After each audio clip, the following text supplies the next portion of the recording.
आप देख रहे हैं यूनिवर्सल न्यूज टुडे। भारत माता की। मेरे प्यारे देशवासियों, मेरे परिवारजन, मर मिटने वाले, देश की आजादी के लिए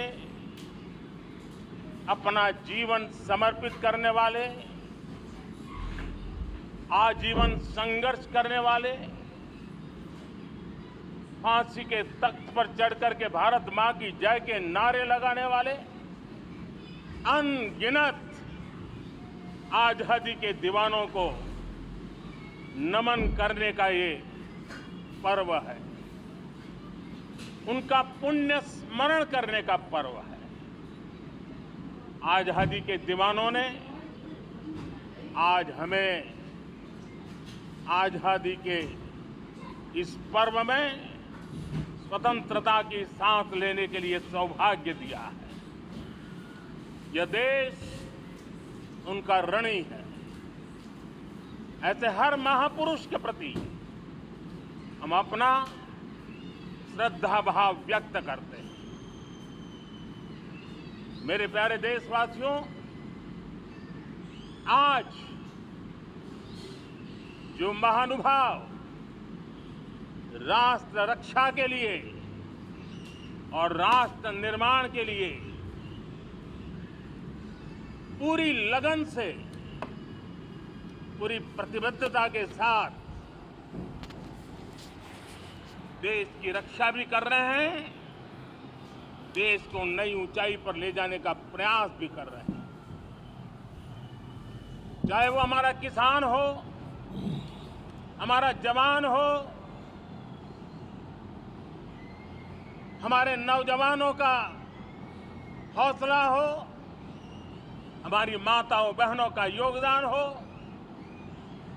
दलित हो, पीड़ित हो, शोषित हो, वंचित हो, अभावों के बीच भी स्वतंत्रता के प्रति उसकी निष्ठा, लोकतंत्र के प्रति उसकी श्रद्धा, ये पूरे विश्व के लिए एक प्रेरक घटना है। मैं आज ऐसे सभी को आदरपूर्वक नमन करता हूं। मेरे देशवासियों, इस वर्ष और पिछले कुछ वर्षों से प्राकृतिक आपदा के कारण हम सबकी चिंता बढ़ती चली जा रही है। प्राकृतिक आपदा में अनेक लोगों ने अपने परिवारजन खोए हैं, संपत्ति खोई है, राष्ट्र ने भी पारावार नुकसान भोगा है। मैं आज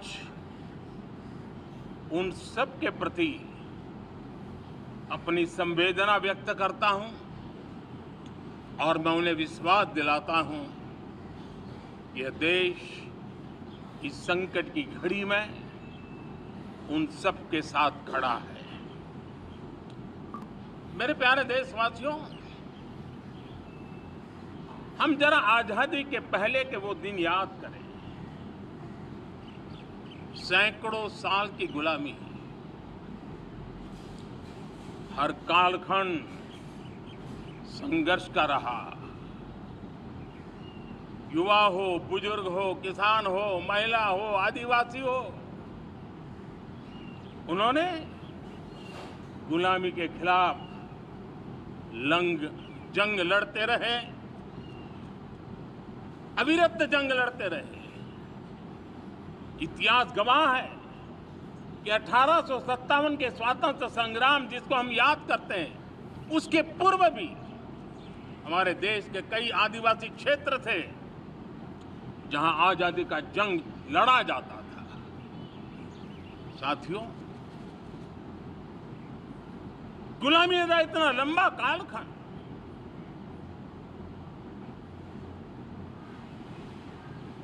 जुल्मी शासक अपरंपार यातनाएं, सामान्य से सामान्य मानवीयों का विश्वास तोड़ने की हर तरकीब है, उसके बावजूद भी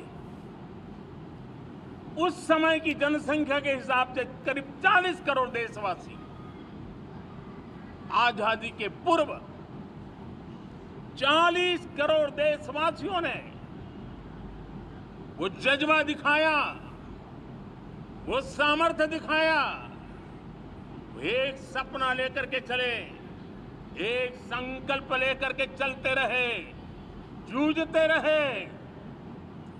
एक ही स्वर था, वंदे मातरम। एक ही सपना था, भारत की आजादी का। 40 करोड़ देशवासियों ने, और हमें गर्व है कि हमारी रगों में उन्हीं का खून है। वो हमारे पूर्वज थे। सिर्फ 40 करोड़ लोगों ने दुनिया की महासत्ता को उखाड़ करके फेंक दिया था, गुलामी की जंजीरों को तोड़ दिया था। अगर हमारे पूर्वज, जिनका खून हमारी रगों में है, आज हम तो 140 करोड़ है। अगर 40 करोड़ गुलामी की बेड़ियों को तोड़ सकते हैं, अगर 40 करोड़ आजादी के सपने को पूर्ण कर सकते हैं, आजादी लेकर के रह सकते हैं, तो 140 करोड़ देश के मेरे नागरिक, 140 करोड़ मेरे परिवारजन अगर संकल्प लेकर के चल पड़ते हैं, एक दिशा निर्धारित करके चल पड़ते हैं, कदम से कदम मिलाकर, कंधे से कंधा मिलाकर अगर चल पड़ते हैं, तो चुनौतियां कितनी भी क्यों ना हो, अभाव की मात्रा कितनी ही तीव्र क्यों ना हो, संसाधनों के लिए जूझने की नौबत हो, तो भी हर चुनौती को पार करते हुए हम समृद्ध भारत बना सकते हैं। हम 2047 विकसित भारत का लक्ष्य प्राप्त कर सकते हैं। अगर 40 करोड़ देशवासी अपने पुरुषार्थ से, अपने समर्पण से, अपने त्याग से, अपने बलिदान से आजादी दे सकते हैं, आजाद भारत बना सकते हैं, तो 140 करोड़ देशवासी उसी भाव से समृद्ध भारत भी बना सकते हैं। साथियों, वो एक समय था जब लोग देश के लिए मरने के लिए प्रतिबद्ध थे और आजादी मिली थी। आज ये समय है देश के लिए जीने की प्रतिबद्धता का। अगर देश के लिए मरने की प्रतिबद्धता आजादी दिला सकती है, तो देश के लिए जीने की प्रतिबद्धता समृद्ध भारत भी बना सकती है।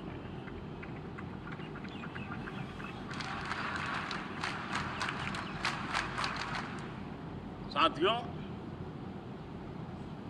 विकसित भारत 2047 इस तरफ भाषण के शब्द नहीं है, इसके पीछे कठोर परिश्रम चल रहा है। देश के कोटि कोटि जनों के सुझाव लिए जा रहे हैं और हमने देशवासियों से सुझाव मांगे और मुझे प्रसन्नता है कि मेरे देश के करोड़ों नागरिकों ने विकसित भारत 2047 के लिए अनगिनत सुझाव दिए हैं। हर देशवासी का सपना उसमें प्रतिबिंबित हो रहा है, हर देशवासी का संकल्प उसमें झलकता है। युवा हो, बुजुर्ग हो, गांव के लोग हो, शहर के लोग हो, किसान हो, कामदार हो, दलित हो, आदिवासी हो, पहाड़ों में रहने वाले लोग हो, जंगल में रहने वाले लोग हो, शहरों में रहने वाले लोग हैं। हर किसी ने 2047 में जब देश आजादी का 100 साल मनाएगा तब तक विकसित भारत के लिए अनमोल सुझाव दिए हैं। और मैं जब इन सुझावों को देखता था मेरा मन प्रसन्न हो रहा था। उन्होंने क्या लिखा? कुछ लोगों ने कहा कि दुनिया का स्किल कैपिटल बनाने का सुझाव हमारे सामने रखा। 2047 विकसित भारत के लिए कुछ लोगों ने भारत को मैन्युफैक्चरिंग का ग्लोबल हब बनाने का सुझाव दिया। कुछ लोगों ने भारत की हमारी यूनिवर्सिटीज ग्लोबल बने इसके लिए सुझाव दिया। कुछ लोगों ने यह भी कहा कि क्या आजादी के इतने सालों के बाद हमारा मीडिया ग्लोबल नहीं होना चाहिए। कुछ लोगों ने यह भी कहा कि हमारा स्किल्ड युवा विश्व की पहली पसंद बनना चाहिए। कुछ लोगों ने सुझाव दिया भारत को जल्द से जल्द जीवन के हर क्षेत्र में आत्मनिर्भर बनना चाहिए। हमें विश्व के पोषण को भी बल देना है और भारत के छोटे किसानों को भी मजबूती देनी है। कई लोगों ने सुझाव दिया कि देश में स्थानीय स्वराज की संस्थाओं से लेकर के अनेक इकाइयां हैं, उन सब में गवर्नेंस के रिफॉर्म की बहुत जरूरत है। कई लोगों ने लिखा कि न्याय के अंदर जो विलंब हो रहा है उसके प्रति चिंता जाहिर की और ये भी कहा कि हमारे देश में न्याय व्यवस्था में रिफॉर्म की बहुत बड़ी जरूरत है। कई लोगों ने लिखा कि कई ग्रीनफील्ड सिटीज बनाने की अब समय की मांग है। किसी ने बढ़ती हुई प्राकृतिक आपदाओं के बीच शासन प्रशासन में कैपेसिटी बिल्डिंग के लिए एक अभियान चलाने का सुझाव दिया।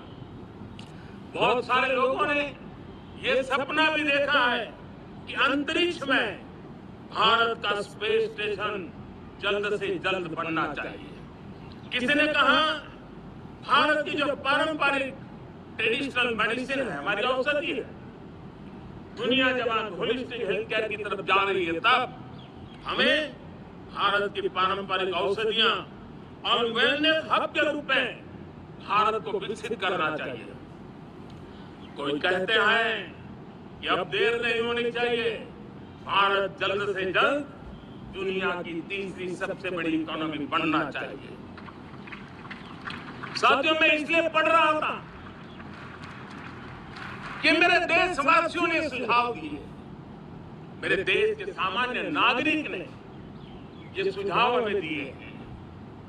मैं समझता हूं जब देशवासियों की इतनी विशाल सोच हो, देशवासियों के इतने बड़े सपने हो, देशवासियों की बातों में जब संकल्प झलकते हो तब हमारे भीतर एक नया संकल्प दृढ़ बन जाता है।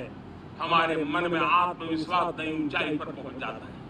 और साथियों, देशवासियों का ये भरोसा सिर्फ कोई इंटेलेक्चुअल डिबेट नहीं है, ये भरोसा अनुभव से निकला हुआ है। ये विश्वास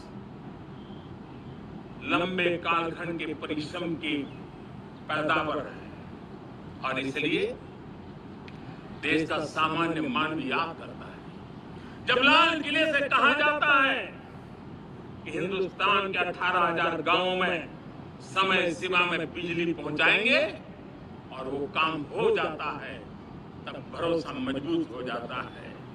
जब ये तय होता है कि आजादी के इतने सालों के बाद भी 2.5 करोड़ परिवार ऐसे हैं जहां बिजली नहीं है, वो अंधेरे में जिंदगी गुजारते हैं। 2.5 करोड़ घरों में बिजली पहुंच जाती है, तब सामान्य मानवीय का भरोसा बढ़ जाता है। जब लाल किले से स्वच्छ भारत की बात कही जाए तब इस देश के अग्रिम पंक्ति में बैठे हुए लोग हो, गांव के लोग हो, गरीब बस्ती में रहने वाले लोग हो, छोटे छोटे बच्चे हो, हर परिवार के अंदर स्वच्छता का वातावरण बन जाए, स्वच्छता की चर्चा हो, स्वच्छता के संदर्भ में एक दूसरे को रोक टोकने का निरंतर प्रयास चलता रहे। मैं समझता हूं कि ये भारत के अंदर आई हुई नई चेतना का प्रतिबिंब है। जब देश के सामने लाल किले से कहा जाए कि आज हमारे परिवारों में 3 करोड़ परिवार ऐसे हैं जिनके घर में नल से जल मिलता है, आवश्यक है हमारे इन परिवारों को पीने का शुद्ध पानी पहुंचे। जल जीवन मिशन के तहत इतने कम समय में नए 12 करोड़ परिवारों को जल जीवन मिशन के तहत नल से जल पहुंच रहा है।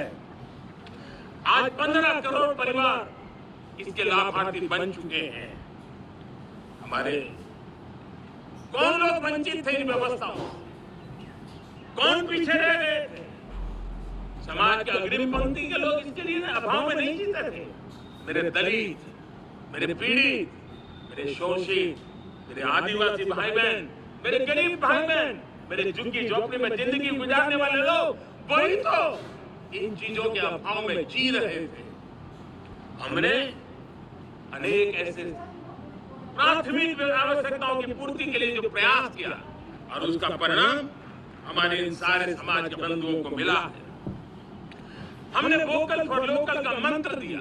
आज मुझे खुशी है कि वोकल फॉर लोकल ने अर्थतंत्र के लिए एक नया मंत्र बन गया है। हर डिस्ट्रिक्ट अपनी पैदावार के लिए गर्व करने लगा है। 1 डिस्ट्रिक्ट 1 प्रोडक्ट का माहौल बना है। अब 1 डिस्ट्रिक्ट 1 प्रोडक्ट को 1 डिस्ट्रिक्ट का 1 प्रोडक्ट एक्सपोर्ट कैसे हो, उस दिशा में हर जिले सोचने लगे हैं। रिन्यूएबल एनर्जी का संकल्प लिया था। G20 समूह के देशों ने जितना किया है उससे ज्यादा भारत ने किया है। और भारत ने ऊर्जा के क्षेत्र में आत्मनिर्भर बनने के लिए, ग्लोबल वार्मिंग की चिंताओं से मुक्ति पाने के लिए हमने काम किया है। साथियों, देश गर्व करता है आज जब फिनटेक की सफलता को लेकर पूरा विश्व भारत से कुछ सीखना समझना चाहता है, तब हमारा गर्व और बढ़ जाता है। साथियों, हम कैसे भूल सकते हैं कोरोना के वो संकट काल। विश्व में सबसे तेज गति से करोड़ों लोगों को वैक्सीनेशन का काम हमारे इसी देशों में हुआ। यही देश है जो कभी आतताई आतंकवादी हमें आकर के मार के चले जाते थे। जब देश की सेना सर्जिकल स्ट्राइक करती है, जब देश की सेना एयर स्ट्राइक करती है, तो देश के नौजवानों का सीना ऊंचा हो जाता है, तन जाता है, गर्व से भर जाता है। और यही बातें हैं जो आज 140 करोड़ देशवासियों का मन गर्व से भरा हुआ है, आत्मविश्वास से भरा हुआ है। साथियों, इन सारी बातों के लिए एक सुविचारित प्रयास हुआ। रिफॉर्म की परंपरा को सामर्थ्य दिया गया है। नक्कर तरीकों के नक्कर नक्श को लेकर के, और जब राजनीतिक नेतृत्व की संकल्प शक्ति हो, दृढ़ विश्वास हो, जब सरकारी मशीनरी उसको लागू करने के लिए समर्पण भाव से जुट जाती है, और जब देश के हर नागरिक उस सपने को पूरा करने के लिए, जन भागीदारी करने के लिए, जन आंदोलन बनाने के लिए आगे आता है, तब हमें निश्चित परिणाम मिलता ही रहता है। मेरे प्यारे देशवासियों, हम ये न भूलें कि देश उस परिस्थितियों से भी दशकों तक भी आजादी के बाद समय बिताया है, जब होती है, चलती है, अरे यार ये तो चलेगा, अरे हमें क्या मेहनत करने की जरूरत है, अरे मामला है, अगली पीढ़ी दिखेगी, अरे हमको मौका मिला है यार, मौज कर लो, आगे वाला आगे का जाने, हमें क्या करना है, हम अपना समय निकाल दे। अरे नया करने जाओगे कोई बवाल उठ जाए, पता नहीं क्यों देश में स्टेटस को का माहौल बन गया था। जो है उसी से गुजारा कर लो, यही का माहौल बन गया था। और लोग तो कहते हैं भाई छोड़ो, अब कुछ होने वाला नहीं है, चलो, ऐसा ही मन बन गया था। हमें इस मानसिकता को तोड़ना था, हमें विश्वास से भरना था, और हमने उस दिशा में प्रयास किया। कई लोग तो कहते थे अरे भाई अगली पीढ़ी के लिए काम हम अभी से क्यों करें, हम तो आज का देखें। लेकिन देश का सामान्य नागरिक ये नहीं चाहता। वो बदलाव के इंतजार में था, वो बदलाव चाहता था, उसकी ललक थी, लेकिन उसके सपनों को किसी ने तवज्जो नहीं दी, उसकी आशा आकांक्षाओं अपेक्षाओं को तवज्जो नहीं दी गई, और उसके कारण वो मुसीबतों को झेलते हुए गुजारा करता रहा, वो रिफॉर्म का इंतजार करता रहा। हमें जिम्मेदारी दी गई और हमने बड़े रिफॉर्म्स जमीन पर उतारे।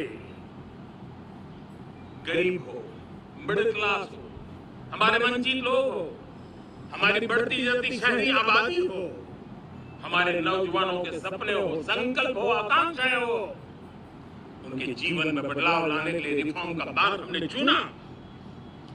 और मैं देशवासियों को विश्वास दिलाना चाहता हूं, रिफॉर्म के प्रति हमारी जो प्रतिबद्धता है वो पिंक पेपर के एडिटोरियल के लिए सीमित नहीं है। हमारे रिफॉर्म की ये प्रतिबद्धता है वो 4 दिन की वाहवाही के लिए नहीं है। हमारी रिफॉर्म की प्रक्रिया किसी मजबूरी में नहीं है, देश को मजबूती देने के इरादे से है। और इसलिए मैं आज कह सकता हूं, रिफॉर्म का हमारा मार्ग एक प्रकार से ग्रोथ की ब्लूप्रिंट बनी हुई है। ये हमारा रिफॉर्म, ये ग्रोथ, ये बदलाव, ये सिर्फ डिबेट क्लब के लिए, इंटेलेक्चुअल सोसाइटी के लिए, एक्सपर्ट लोगों के लिए सिर्फ चर्चा का विषय नहीं है। साथियों, हमने राजनीतिक मजबूरी के कारण नहीं किया है। हम जो ड्यूटी कर रहे हैं वो राजनीति का भागा गुणा करके नहीं सोचते हैं। हमारा एक ही संकल्प होता है, नेशन फर्स्ट, नेशन फर्स्ट, राष्ट्र हित सुप्रीम। ये मेरा भारत महान बने, इसी संकल्प को लेकर के हम कदम उठाते हैं। साथियों, जब रिफॉर्म की बात आती है, एक लंबा परिवेश है। अगर मैं उसकी चर्चा में चला जाऊंगा तो शायद घंटों निकल जाएंगे, लेकिन मैं छोटा सा उदाहरण देना चाहता हूं। बैंकिंग क्षेत्र में जो रिफॉर्म हुआ, आप सोचिए बैंकिंग क्षेत्र का क्या हाल था। न विकास होता था, न विस्तार होता था, न विश्वास बढ़ता था। इतना ही नहीं, जिस प्रकार के कारनामे चले उसके कारण हमारे बैंक संकटों से गुजर रहे थे।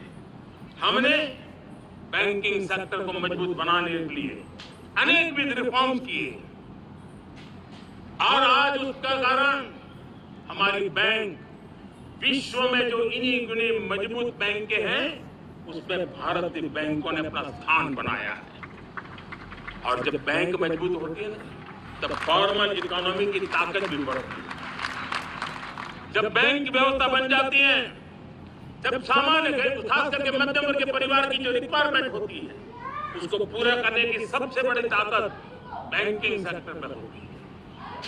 अगर उसको होम लोन चाहिए, उसको व्हीकल का लोन चाहिए, मेरे किसान को ट्रैक्टर के लिए लोन चाहिए, मेरे नौजवानों को स्टार्टअप के लिए लोन चाहिए, मेरे नौजवानों को कभी पढ़ने के लिए, एजुकेशन के लिए लोन चाहिए, किसी को विदेश जाने के लिए लोन चाहिए, ये सारी बातें उसे संभव होती है। मुझे तो खुशी है कि मेरे पशुपालक भी, मेरे मछली पालन करने वाले भाई बहन भी आज बैंकों से लाभ ले रहे हैं। मुझे खुशी है मेरे रेहड़ी पटरी वाले लाखों भाई बहन आज बैंक से साथ जुड़ करके अपनी नई ऊंचाइयों को प्राप्त कर रहे हैं और विकास की दिशा में वो भागीदार बन रहे हैं। हमारे एमएसएमई, हमारे लघु उद्योग के लिए तो बैंक एक सबसे बड़ी सहायक होती है। उसको रोजमर्रा पैसों की जरूरत होती है अपने नित्य मर्जी पर प्रगति के लिए, और उस काम को हमारी मजबूत बैंकों के कारण संभव हुआ है। साथियों, दुर्भाग्य से हमारे देश में आजादी तो मिली, लेकिन लोगों को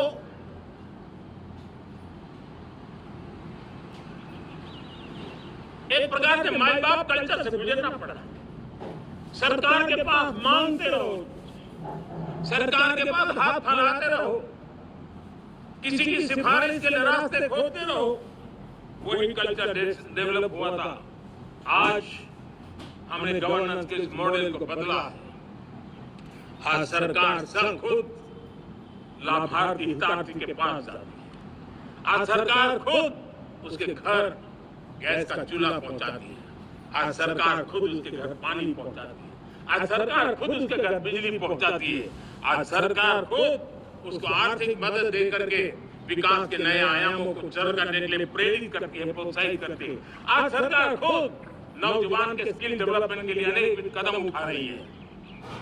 साथियों, बड़े रिफॉर्म के लिए हमारी सरकार बहुत ही प्रतिबद्ध है और हम इसी के द्वारा देश में प्रगति की राह को चुनना चाहते हैं। साथियों, देश में नई व्यवस्थाएं बन रही है। देश को आगे ले जाने के लिए अनेक वित्त नीतियों को, अनेक वित्त पॉलिसीज को निरंतर बनाया जाए और नए सिस्टम पर देश का भरोसा भी बढ़ता रहता है, निरंतर बढ़ता रहता है। आज जो 20-25 साल का नौजवान है, जो 10 साल पहले जब 12-15 साल की उम्र का नौजवान था, उसने अपनी आंखों के सामने ये बदलाव देखा है। 10 साल के भीतर भीतर उसके सपनों को आकार मिला है, धार मिली है और उसके आत्मविश्वास में एक नई चेतना जगी है और वही देश का एक नया सामर्थ्य के रूप में उभर रहा है। आज विश्व भर में भारत की साख बढ़ी है, भारत के प्रति देखने का नजरिया बदला है। आज विश्व में युवाओं के लिए संभावनाओं के द्वार खुले हैं। रोजगार के अनगिनत नए अवसर जो शायद आजादी के इतने सालों के बाद भी नहीं आए थे, वो आज उनके दरवाजे पर दस्तक दे रहे हैं। संभावनाएं बढ़ती गई है, नए मौके बन रहे हैं। मेरे देश के युवाओं को अब धीरे धीरे चलने का इरादा नहीं है। मेरा देश का नौजवान इंक्रीमेंटल प्रगति में विश्वास नहीं करता। मेरा देश का नौजवान छलांग मारने के मूड में है, छलांग मार के नई सिद्धियों को प्राप्त करने के मूड में है। मैं कहना चाहूंगा, भारत के लिए गोल्डन एरा है। वैश्विक परिस्थितियों की तुलना में भी देखें, ये गोल्डन एरा है। ये हमारा स्वर्णिम कालखंड है। मेरे प्यारे देशवासियों, ये अवसर हमें जाने नहीं देना, ये मौका हमें जाने नहीं देना चाहिए और इसी मौके को पकड़ करके अपने सपने और संकल्पों को लेकर के चल पड़ेंगे तो हम देश की स्वर्णिम भारत की जो अपेक्षा और हमें विकसित भारत का 2047 का लक्ष्य हम पूरा करके रहेंगे। हम सदियों की पीढ़ियों को तोड़ करके निकले हैं। आज टूरिज्म का क्षेत्र हो, एमएसएमई का क्षेत्र हो, एजुकेशन हो, हेल्थ सेक्टर हो, ट्रांसपोर्ट सेक्टर हो, खेती और किसानी का सेक्टर हो, हर सेक्टर में एक नया आधुनिक सिस्टम बन रहा है। हम विश्व की बेस्ट प्रैक्टिसेस को भी आगे देख रखते हुए हम हमारे देश की परिस्थितियों के अनुसार आगे बढ़ना चाहते हैं। हर सेक्टर में आधुनिकता की जरूरत है, नएपन की जरूरत है, टेक्नोलॉजी को जोड़ने की जरूरत है और हर सेक्टर में हमारी नई नीतियों के कारण इन सारे क्षेत्रों में नया सपोर्ट मिल रहा है, नई ताकत मिल रही है। हमारे सारे अवरोध हटे, हमारी बंदी से दूर हो, हम पूरे सामर्थ्य के साथ चल पड़े, खिल उठे, सपनों को पा करके रहे, सिद्धि को हम अपने निकट देखें, हम आत्मसात करें, उस दिशा में हम चलना है। अब आप देखिए कितना बड़ा बदलाव हो रहा है। मैं एकदम जमीनी स्तर की बात करूं, विमेन सेल्फ हेल्प ग्रुप आज 10 साल में हमारे 10 करोड़ बहनें विमेन सेल्फ हेल्प ग्रुप में जुड़ी, 10 करोड़ नई बहनें। हमें गर्व हो रहा है कि हमारे सामान्य परिवार की, गांव की 10 करोड़ महिलाएं आर्थिक रूप से आत्मनिर्भर बन रही हैं। और जब महिला आर्थिक रूप से आत्मनिर्भर बनती हैं, तब परिवार की निर्णय प्रक्रिया की हिस्सेदार बनती हैं, एक बहुत बड़ी सामाजिक परिवर्तन की गारंटी लेकर के आती है। मुझे गर्व है इस बात पर, लेकिन साथ साथ मुझे गर्व इस बात का भी है कि हमारे सीईओ आज दुनिया भर के अंदर अपनी धाक जमा रहे हैं। भारत के हमारे सीईओ विश्व भर में अपनी धाक जमा रहे हैं। हमारे लिए खुशी की बात है कि एक तरफ मेरे सीईओ दुनिया भर में नाम कमा रहे हैं, भारत का नाम बढ़ा रहे हैं, तो दूसरी तरफ विमेन सेल्फ हेल्प ग्रुप से 1 करोड़ मेरी सामान्य परिवार की माता बहनें लखपति दीदी बनती है। मेरे लिए ये भी उतना ही गर्व की बात है। अब हमने सेल्फ हेल्प ग्रुप को 10 लाख रुपए से 20 लाख रुपए देने का निर्णय किया है। अब तक 9 लाख करोड़ रुपए बैंकों के माध्यम से हमारे विमेन सेल्फ हेल्प ग्रुप को मिले हैं, और जिसकी मदद से वो अपने अनेक विविध कामों को बढ़ावा रहे हैं। मेरे साथियों, मेरे नौजवान इस तरफ ध्यान दें। स्पेस सेक्टर एक फ्यूचर है हमारे साथ जुड़ा हुआ, एक महत्वपूर्ण पहलू है। हम उस पर भी बल दे रहे हैं। हमने स्पेस सेक्टर में बहुत रिफॉर्म किए हैं। जिन बंधनों में हमने स्पेस सेक्टर को बांध के रखा था, उसे हमने खोल दिया है। आज सैकड़ों स्टार्टअप स्पेस के सेक्टर में आ रहे हैं। वाइब्रेंट बनता जाता हमारा स्पेस सेक्टर भारत को एक शक्तिशाली राष्ट्र बनाने का एक महत्वपूर्ण अंग है, और हम इसको दूर की सोच के साथ मजबूती दे रहे हैं। आज private satellite, private rocket launch हो रहे हैं। ये गर्व की बात है। आज मैं कह सकता हूं, जब नीति सही होती है, नियत सही होती है और पूर्ण समर्पण से राष्ट्र का कल्याण यही मंत्र होता है, तो निश्चित परिणाम हम प्राप्त करके रहते हैं। मेरे प्यारे देशवासियों, आज देश में नए अवसर बने, तब मैं कह सकता हूं 2 चीजें और हुई जिसने विकास को एक गति दी है, विकास को एक नई छलांग दी है। और ये है, पहला है आधुनिक इंफ्रास्ट्रक्चर का निर्माण। हमने इंफ्रास्ट्रक्चर को आधुनिक बनाने की दिशा में बहुत बड़े कदम उठाए हैं। और दूसरी तरफ सामान्य मानव के जीवन में जो बाधाएं हैं, ईज ऑफ लिविंग का हमारा जो सपना है, उस पर भी हमने उतना ही बल दिया है। पिछले 1 दशक में अभूतपूर्व इंफ्रास्ट्रक्चर का विकास हुआ है। रेल हो, रोड हो, एयरपोर्ट हो, पोर्ट हो, ब्रॉडबैंड कनेक्टिविटी हो,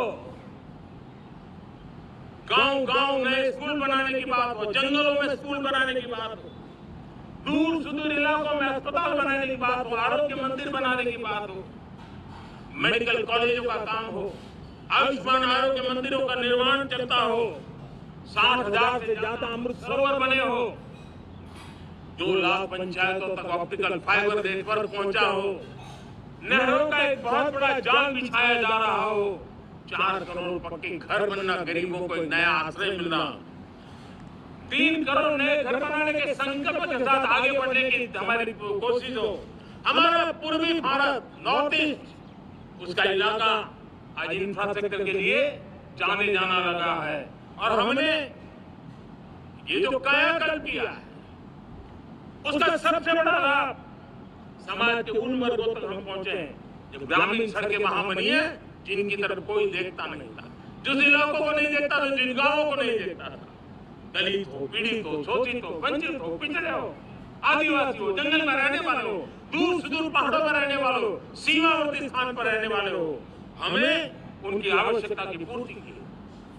हमारे मछुआरे भाई बहनों की आवश्यकताओं को पूरा करना, हमारे पशुपालकों के जीवन को बदलना, एक प्रकार से सर्वांगीण विकास का प्रयास हमारी नीतियों में रहा, हमारी नीयत में रहा है, हमारे रिफॉर्म में रहा है, हमारे कार्यक्रमों में रहा है, हमारी कार्यशैली में रहा है।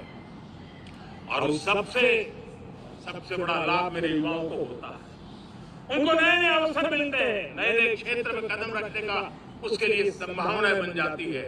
और वही तो सबसे ज्यादा रोजगार दे रहा है और सबसे ज्यादा रोजगार प्राप्त करने का अवसर इन्हीं समय में उनको मिला है। हमारा जो मध्यम वर्गीय परिवार है, मध्यम वर्गीय परिवार को क्वालिटी ऑफ लाइफ स्वाभाविक उसकी अपेक्षा रहती है, वो देश के लिए बहुत देता है, तो देश का भी दायित्व है कि उसकी जो क्वालिटी ऑफ लाइफ पे जो उसकी अपेक्षाएं हैं, सरकार की कठिनाइयों से मुक्ति की उसकी जो अपेक्षाएं हैं, उसको पूर्ण करने के लिए हम निरंतर प्रयास करते हैं। और मैंने तो सपना देखा है कि 2047 जब विकसित भारत का सपना होगा तो उसकी एक इकाई ये भी होगी कि सामान्य मानव के जीवन में सरकार की दखल कम हो, जहां सरकार की जरूरत हो वहां अभाव न हो, और जहां सरकार की बेकारण प्रभाव भी न हो, इस प्रकार की व्यवस्था पर हम प्रतिबद्ध हैं। मेरे प्यारे देशवासियों, हम छोटी छोटी जरूरतों पर भी ध्यान देते हैं, हम छोटी छोटी आवश्यकताओं पर ध्यान देते हैं और उसको लेकर हम चलते हैं। चाहे हमारे गरीब का घर का चूल्हा जलता रहे, गरीब की माँ को कभी आंसू पी करके सोना न पड़े, और इसके लिए मुफ्त इलाज की योजना हमारी चल रही है। बिजली, पानी, गैस अब सैचुरेशन के मूड पर है, और जब हम सैचुरेशन की बात करते हैं वो 100% होता है। जब सैचुरेशन होता है तो उसको जातिवाद का रंग नहीं लगता है, जब सैचुरेशन होता है तो उसमें पांथिकता का रंग नहीं लगता है, जब सैचुरेशन का मंत्र होता है तब सच्चे अर्थ में सबका साथ सबका विकास का मंत्र साकार होता है।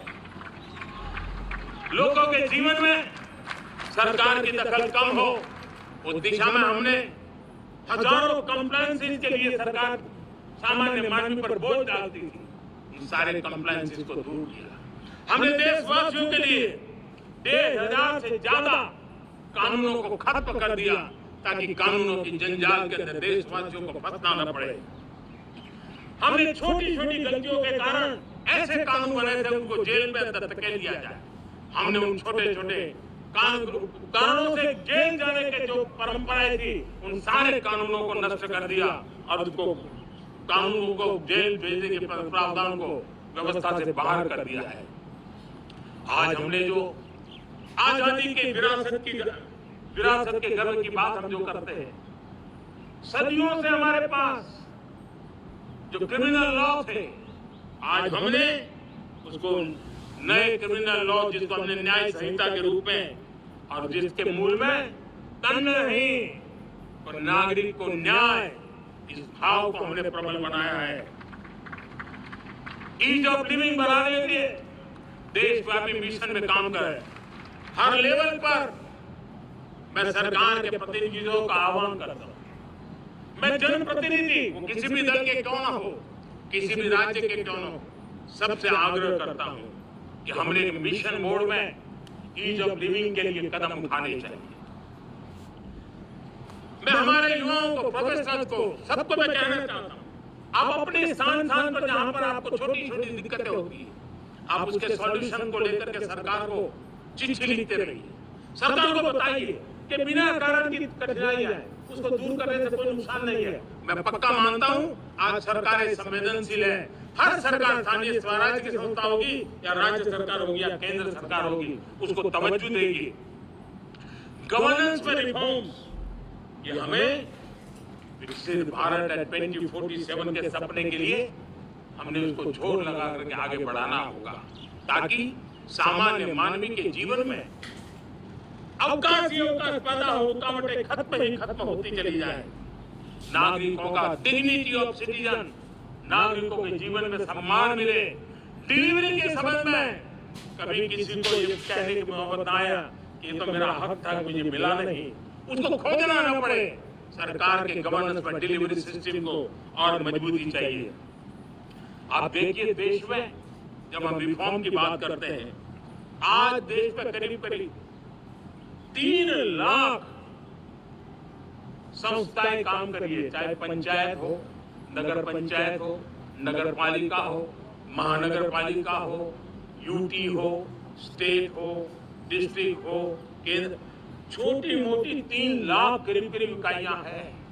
अगर ये हमारे 3 लाख इकाइयों को मैं आज आह्वान करता हूं कि अगर आप साल में अपने स्तर पर जिन चीजों की जरूरत है सामान्य मानव के लिए, दो रिफॉर्म करें। ज्यादा नहीं कह रहा हूं मेरे साथियों, एक पंचायत हो, एक राज्य सरकार हो, कोई विभाग हो, सिर्फ एक साल में दो रिफॉर्म और उसको जमीन पर उतारे। आप देखिए, हम देखते ही देखते एक साल में करीब 25-30 लाख रिफॉर्म कर सकते हैं। जब 25-30 लाख रिफॉर्म हो जाए तब सामान्य मानवी का विश्वास कितना बढ़ जाएगा, उसकी शक्ति राष्ट्र को नई ऊंचाई पर ले जाने में कितनी काम आएगी। और इसलिए हम अपने स्तर पर होती है चलती से मुक्ति पाकर के बदलावों के लिए आगे आए, हिम्मत के साथ आगे। और सामान्य मानवी की जरूरत, छोटी छोटी जरूरत होती है, पंचायत लेवल पर भी वो मुसीबतें झेल रहा है, उन मुसीबतों से हम मुक्ति दिलाएं तो मुझे पक्का विश्वास है कि हम सपनों को पार कर सकते हैं।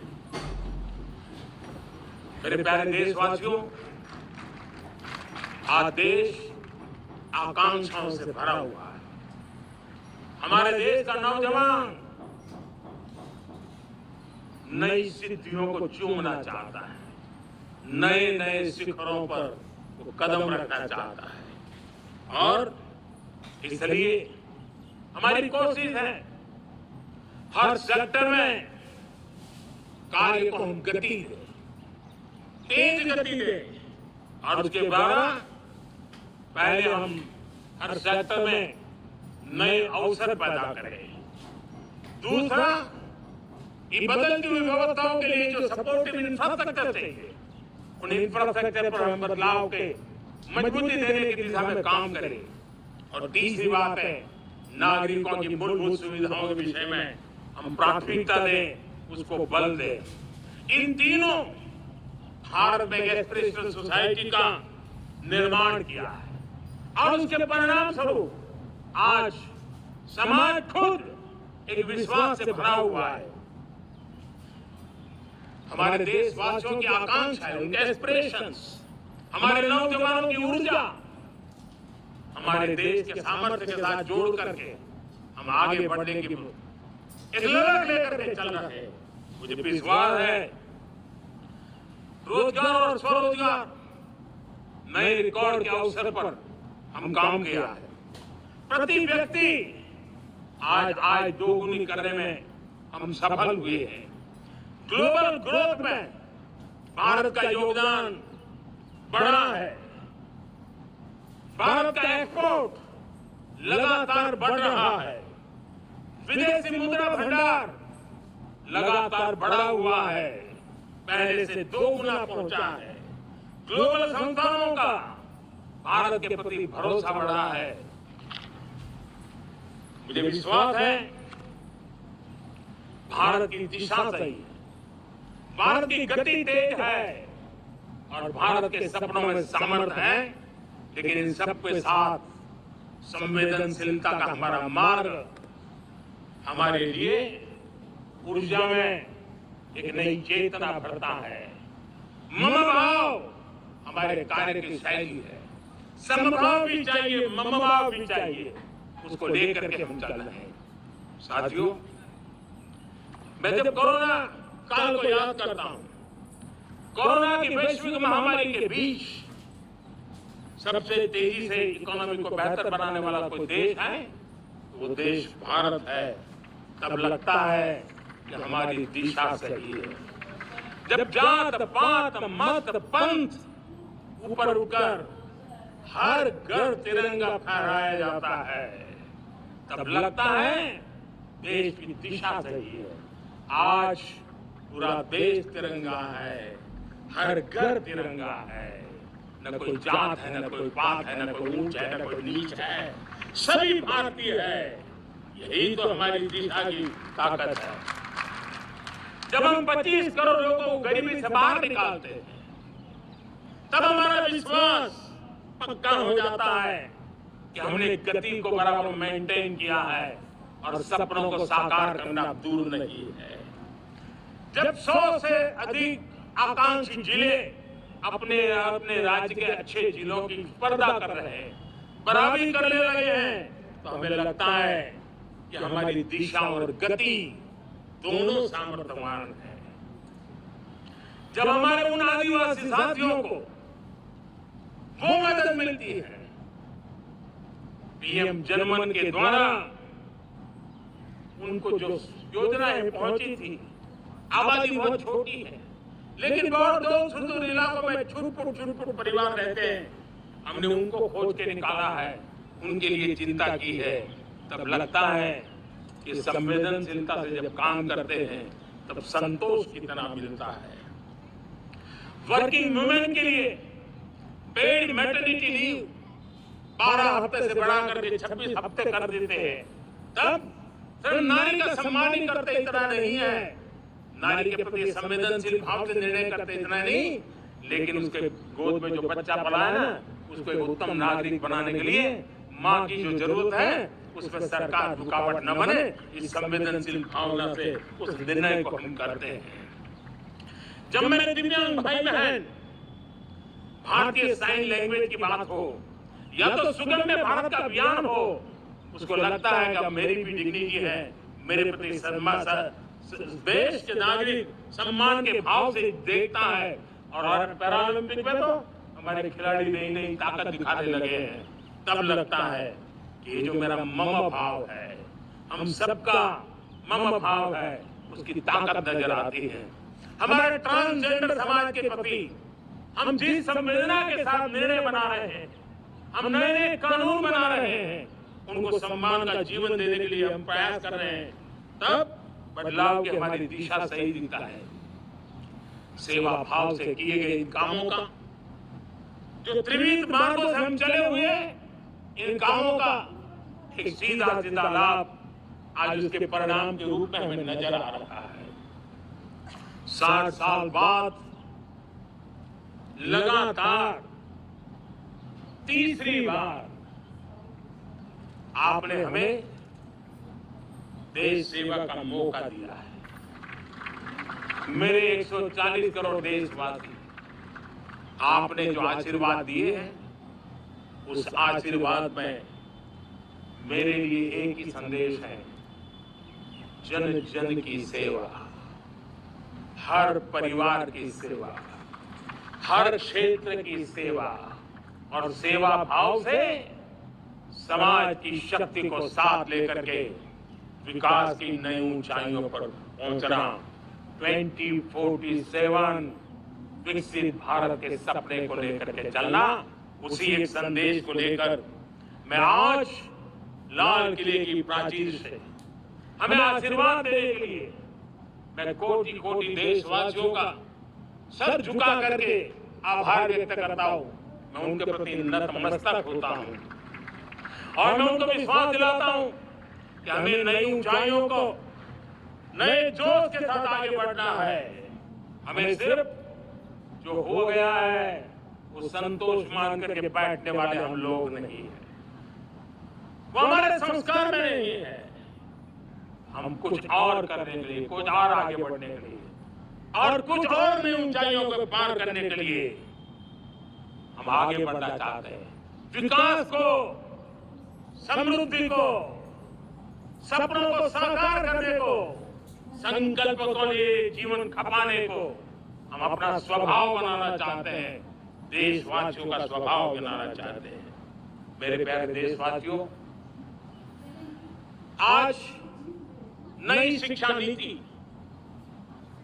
बहुत मात्रा में कई राज्यों ने उसको अच्छा इनिशिएटिव लिए और उसके कारण आज एक 21वीं सदी के अनुरूप हमारी शिक्षा व्यवस्था को जो हम बल देना चाहते हैं और विकसित भारत के सपने के लिए जिस प्रकार से मानव समूह तैयार करना चाहते हैं, नई शिक्षा नीति बहुत बड़ी भूमिका अदा है। मैं नहीं चाहता हूं कि मेरे देश के नौजवानों को अब विदेशों में पढ़ने के लिए मजबूर होना पड़े। मध्यम वर्गीय परिवार के लाखों करोड़ों रुपया बच्चों को विदेश पढ़ने के लिए भेजने में खर्च हो जाए। हम यहाँ ऐसी शिक्षा व्यवस्था का विकसित करना चाहते हैं कि मेरे देश के नौजवानों को विदेश जाना न पड़े, मेरे मध्यम वर्गीय परिवारों को लाखों करोड़ रुपया खर्च करना न पड़े। इतना ही नहीं, ऐसे संस्थान निर्माण हो ताकि विदेशों से लोग भारत के अंदर उनका मुंह मोड़े। अभी अभी हमने बिहार का हमारा गौरवप्रद इतिहास रहा है। नालंदा यूनिवर्सिटी का पुनर्निर्माण किया है। फिर से एक बार नालंदा यूनिवर्सिटी काम करना शुरू कर दिया है। लेकिन हमें शिक्षा के क्षेत्र में फिर से एक बार सदियों पुराने उस नालंदा स्पिरिट को जगाना होगा, उस नालंदा स्पिरिट को जीना होगा, उस नालंदा स्पिरिट को लेकर के बड़े विश्वास के साथ विश्व की ज्ञान की परंपराओं को नई चेतना देने का काम हमें करना होगा। मुझे पक्का विश्वास है कि नई शिक्षा नीति ने मातृभाषा पर बल दिया है। मैं राज्य सरकारों से कहूंगा, मैं देश की सभी संस्थानों से कहूंगा कि भाषा के कारण हमारे देश की टैलेंट को रुकावट नहीं आनी चाहिए, भाषा अवरुद्ध नहीं होनी चाहिए। मातृभाषा का सामर्थ्य हमारे देश के छोटे छोटे गरीब से गरीब माँ के बेटे को भी सपने पूरा करने का ताकत देता है। और इसलिए हमने हमारी मातृभाषा में पढ़ाई, जीवन में मातृभाषा का स्थान, परिवार में मातृभाषा का स्थान, उसकी ओर हमें बल देना होगा।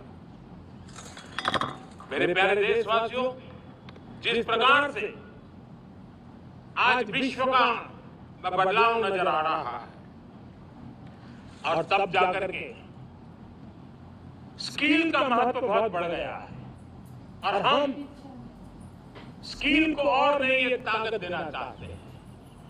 हम इंडस्ट्री 4.0 को ध्यान में रख करके हम स्किल डेवलपमेंट चाहते हैं।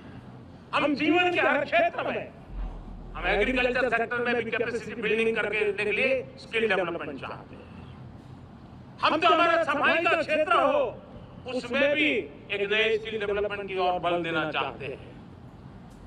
और हम स्किल इंडिया प्रोग्राम को बहुत व्यापक रूप से इस बार लेकर के आए।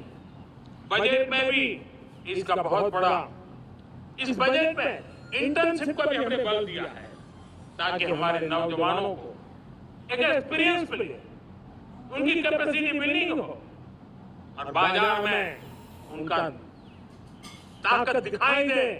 उस प्रकार से मैं स्किल युवाओं को तैयार करना चाहता हूं।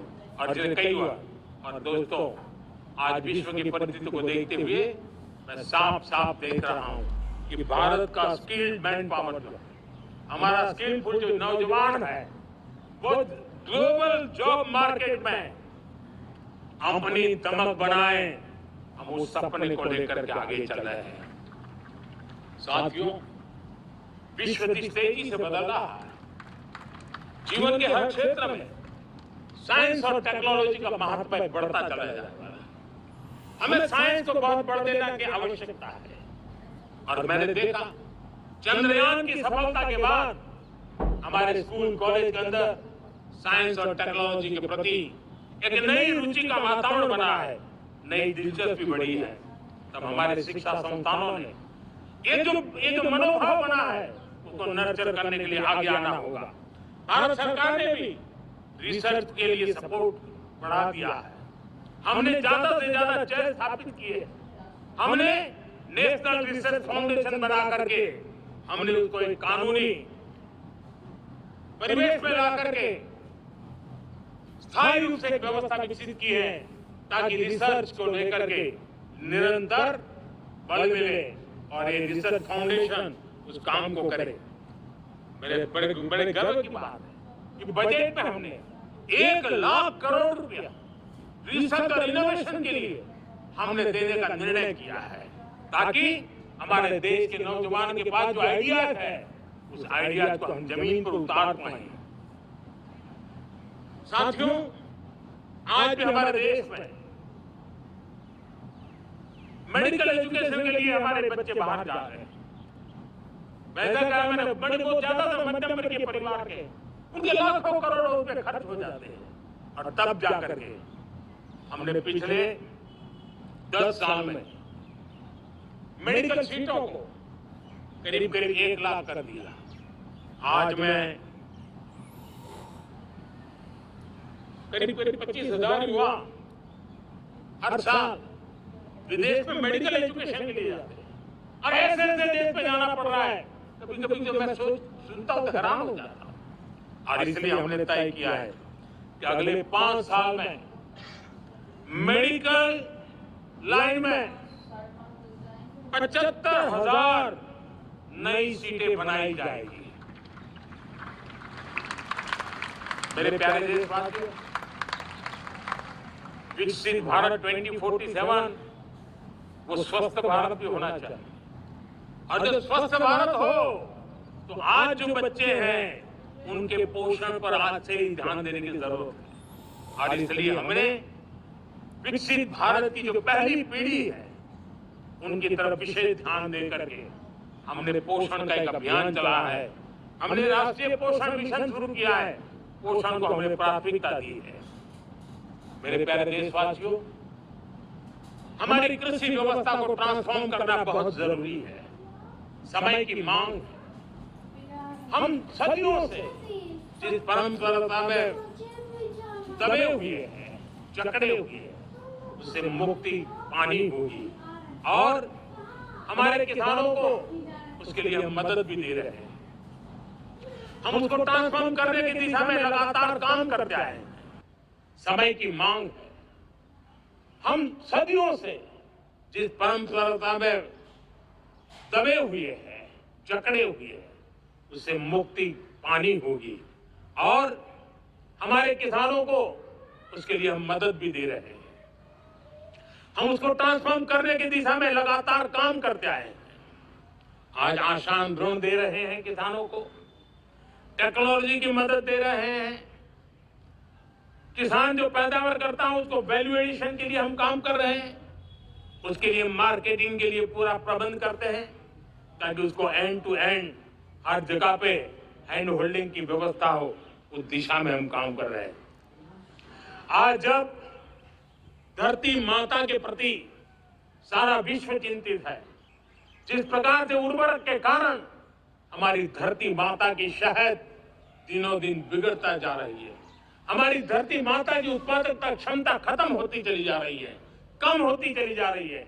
और उस समय मैं मेरे देश के लाखों किसानों का आभार व्यक्त करना चाहता हूं जिन्होंने प्राकृतिक खेती का रास्ता चुना है और हमारी धरती माता की सेवा करने का भी उन्होंने बीड़ा उठाया है। और इस बार बजट में भी हमने प्राकृतिक खेती को बल देने के लिए बहुत बड़ी योजनाओं के साथ बहुत बड़ा बजट में प्रावधान किया है। मेरे प्यारे देशवासियों, आज दुनिया की स्थिति में देखता हूं पूरा विश्व होलिस्टिक हेल्थ केयर की तरफ मुड़ रहा है और तब उनको ऑर्गेनिक फूड ये उनकी प्रथम पसंद बनी है। आज विश्व के लिए ऑर्गेनिक फूड का अगर कोई फूड बास्केट बन सकता है तो मेरे देश का किसान बना सकता है, मेरा देश बन सकता है। और इसलिए हम आने वाले दिनों में उस सपने को लेकर के आगे चलना चाहते हैं ताकि ऑर्गेनिक फूड की जो विश्व की मांग है उस ऑर्गेनिक फूड का बास्केट हमारा देश कैसे बने, किसानों का जीवन आसान बने, गांव में टॉप क्लास इंटरनेट कनेक्टिविटी मिले, किसानों को स्वास्थ्य सुविधाएं मिले, किसान के बच्चों को पढ़ने के लिए स्मार्ट स्कूल अवेलेबल हो, किसान के बच्चों को रोजगार उपलब्ध हो। छोटे छोटे खेती के टुकड़ों पर पूरा परिवार आज जीना बड़ा मुश्किल हो रहा है, तब उनके नौजवानों के लिए वो स्किल मिले ताकि उनके नए रोजगार मिले, नए आय के साधन बने। इसका एक कॉम्प्रिहेंसिव प्रयास हम कर रहे हैं। बीते वर्षों में वुमेन लेड डेवलपमेंट मॉडल पर हमने काम किया है। इनोवेशन हो, एम्प्लॉयमेंट हो, एंटरप्रेन्योरशिप हो, हर सेक्टर में महिलाओं के कदम बढ़ते जा रहे हैं। महिलाएं सिर्फ भागीदारी बढ़ा रही है ऐसा नहीं, महिलाएं नेतृत्व दे रही है। आज अनेक क्षेत्रों में, आज हमारे रक्षा क्षेत्र में देखिए, हमारा एयरफोर्स हो, हमारी आर्मी हो, हमारी नेवी हो, हमारा स्पेस सेक्टर हो, आज हमारी महिलाओं का हम दमखम देख रहे हैं देश के लिए। लेकिन दूसरी तरफ कुछ चिंता की बातें भी आती हैं और मैं आज लाल किले से फिर बार एक अपनी पीड़ा व्यक्त करना चाहता हूं। एक समाज के नाते हमें गंभीरता से सोचना होगा कि हमारी माताओं, बहनों, बेटियों के प्रति जो अत्याचार हो रहे हैं, उसके प्रति देश का आक्रोश है, जन सामान्य का आक्रोश है। इस आक्रोश को मैं महसूस कर रहा हूं। इसको देश को, समाज को, हमारी राज्य सरकारों को गंभीरता से लेना होगा। महिलाओं के विरुद्ध अपराधों की जल्द से जल्द जांच हो, राक्षसी कृत्य करने वालों को जल्द से जल्द कड़ी सजा हो। वो समाज में विश्वास पैदा करने के लिए जरूरी है। मैं ये भी बताना चाहूंगा कि जब बलात्कार की या महिलाओं पर अत्याचार की घटनाएं घटती हैं तो उसकी बहुत चर्चा होती है, बहुत प्रचार होता है, मीडिया में छाया रहता है। लेकिन जब ऐसे राक्षसी मनोवृत्ति व्यक्ति को सजा होती है तो वो खबरों में कहीं नजर नहीं आती है, कोने में कहीं पड़ा रहता है। अब समय की मांग है कि जिनको सजा होती है उसकी व्यापक चर्चा हो, ताकि ऐसा पाप करने वालों को भी डर पैदा हो कि ये पाप करने की हालत ये होती है कि फांसी पर लटकना पड़ता है। और मुझे लगता है कि ये डर पैदा करना बहुत जरूरी है। मेरे प्यारे देशवासियों, हमारे देश में ऐसी एक आदत बन गई थी स्वभाव से, हम देश को कम आंकना, देश के प्रति गौरव के भाव का अभाव होना, ये पता नहीं क्यों हमारे जहन में घुस गया। और हम तो कभी कभी तो लेट आए तो कहते थे इंडियंस आए, शर्म के साथ हम बोल देते। देश को इन चीजों से हमने बाहर लाने में सफलता पाई है। किसी जमाने में कहा जाता अरे खिलौने भी बाहर से आते थे, वो दिन देखे हमने। आज मैं गर्व से कह सकता हूं कि मेरे देश के खिलौने दुनिया के बाजार में अपनी धमक लेकर के पहुंच गए। खिलौने हमारे एक्सपोर्ट होने शुरू हुए। तो एक जमाना था हम मोबाइल फोन इंपोर्ट करते थे। आज मोबाइल फोन मैन्युफैक्चरिंग का इकोसिस्टम बना है, एक बहुत बड़ा हब बना है। और आज मोबाइल फोन दुनिया में एक्सपोर्ट करने लगे हैं। ये भारत की ताकत है। साथियों, भविष्य के साथ सेमीकंडक्टर जुड़ा हुआ है, आधुनिक टेक्नोलॉजी जुड़ी हुई है, एआई जुड़ा हुआ है। हमने सेमीकंडक्टर मिशन पर काम शुरू किया है।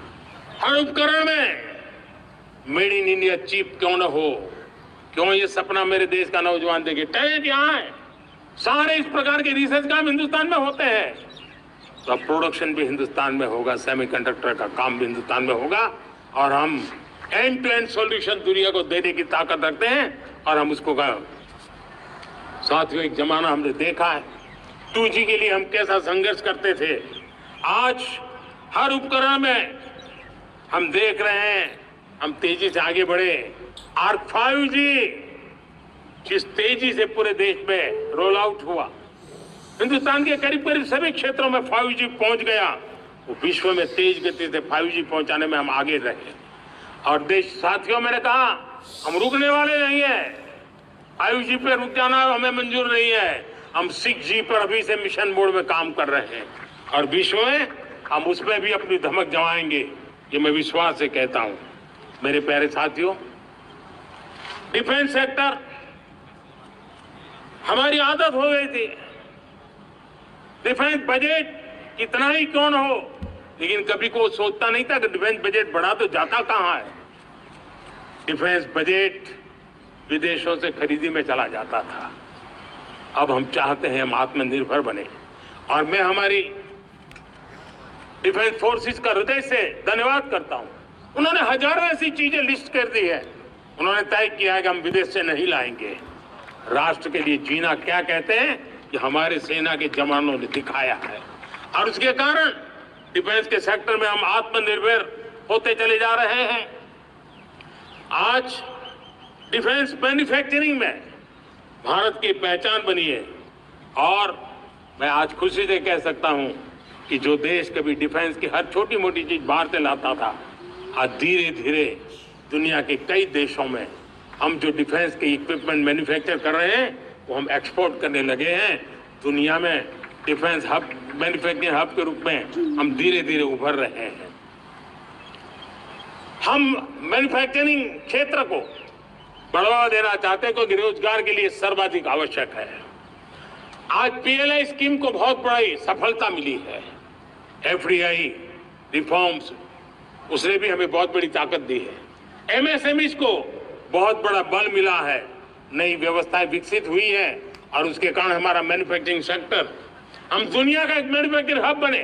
जिस देश के पास इतनी नौजवान शक्ति हो, जिस देश के अंदर ये सामर्थ्य हो, हम मैन्युफैक्चरिंग की दुनिया में भी इंडस्ट्री 4.0 में हम बहुत बड़ी ताकत के साथ आगे जाना चाहते हैं और इसके लिए आवश्यक स्किल डेवलपमेंट, उस पर भी हमने बल दिया है। और स्किल डेवलपमेंट में भी हमने नए मॉडल तय किए हैं। हमने जन भागीदारी को जोड़ा है ताकि तुरंत रिक्वायरमेंट के अनुसार स्किल डेवलपमेंट हम कर सके। और मुझे विश्वास है, मैं लाल किले की प्राचीर से कह रहा हूं, वो दिन दूर नहीं होगा जो भारत इंडस्ट्रियल मैन्युफैक्चरिंग का हब होगा, दुनिया उसकी तरफ देखती होगी। आज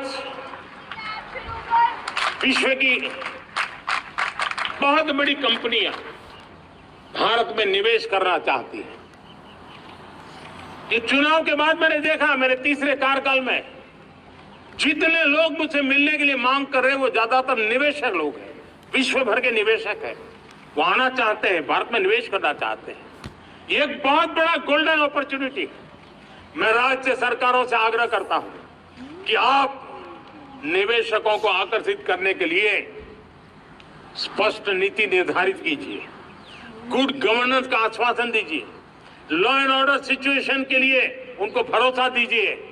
हर राज्य एक तंदुरुस्त स्पर्धा में आगे आए।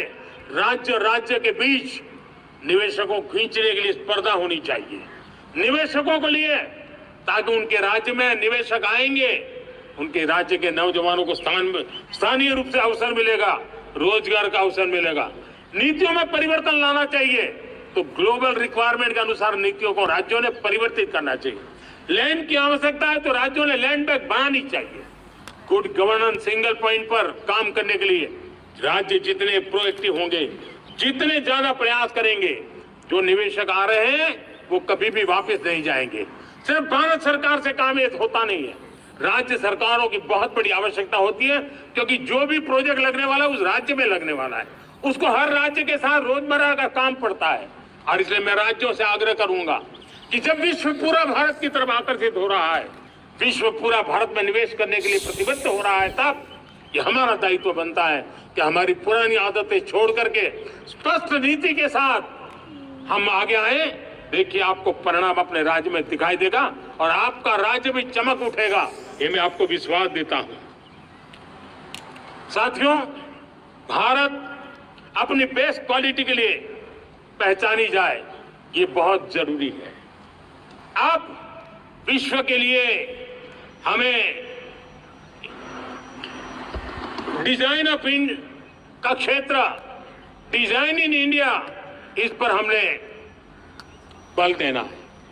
हमें कोशिश करनी है अब इंडियन स्टैंडर्ड इंटरनेशनल स्टैंडर्ड बनने चाहिए। इंडियन स्टैंडर्ड इंटरनेशनल स्टैंडर्ड बनेंगे तब हमारी हर चीज को सहजता से मोहर लग जाएगी और ये हमारे प्रोडक्शन की क्वालिटी पर निर्भर करेगा, हमारी सेवा की क्वालिटी पर निर्भर करेगा, हमारे अप्रोच की क्वालिटी पर निर्भर करेगा। और इसलिए हमें क्वालिटी पर बल देकर के आगे बढ़ना है। हमारे पास टैलेंट है, डिजाइन के क्षेत्र में हम दुनिया को बहुत कुछ नया दे सकते हैं। डिजाइन इन इंडिया, इस आह्वान को लेकर के हमें अब आगे चलना है। Design in India and design for the world, इस सपने को लेकर के चलना है। मैं देख रहा हूं गेमिंग की दुनिया का बहुत बड़ा मार्केट खड़ा हुआ है, लेकिन आज भी गेमिंग की दुनिया पर प्रभाव, खास करके उन खेलों को बनाने वाले लोग, प्रोडक्ट करने वाले लोग, विदेशी कमाई होती। भारत के पास बहुत बड़ी विरासत है, हम गेमिंग की दुनिया में बहुत नई टैलेंट को लेकर के आ सकते हैं। विश्व के हर बच्चे को हमारे देश के बनी हुई गेमिंग की ओर आकर्षित कर सकते हैं। मैं चाहता हूं कि भारत के बच्चे, भारत के नौजवान, भारत के आईटी प्रोफेशनल्स भारत के एआई के प्रोफेशनल्स वे गेमिंग की दुनिया को लीड करें, खेलने में नहीं, गेमिंग की दुनिया में हमारे प्रोडक्ट पूरे विश्व में पहुंचने चाहिए और पूरी दुनिया में हमारे एनिमेटर्स काम कर सकते हैं। एनिमेशन की दुनिया में हम अपनी दाग जमा सकते हैं। हम उस दिशा में काम करें। मेरे प्यारे देशवासियों, आज विश्व के अंदर ग्लोबल वार्मिंग, क्लाइमेट चेंज हर क्षेत्र में चिंता और चर्चा का विषय रहता है। भारत ने उस दिशा में काफी कदम उठाए हैं। हम विश्व को आश्वस्त करते रहे हैं और शब्दों से नहीं, अपने कार्यों से, प्राप्त परिणामों से हमने विश्व को आश्वस्त भी किया है और विश्व को आश्चर्यचकित भी किया है। हम ही हैं जिन्होंने सिंगल यूज प्लास्टिक पर प्रतिबंध लगाया है।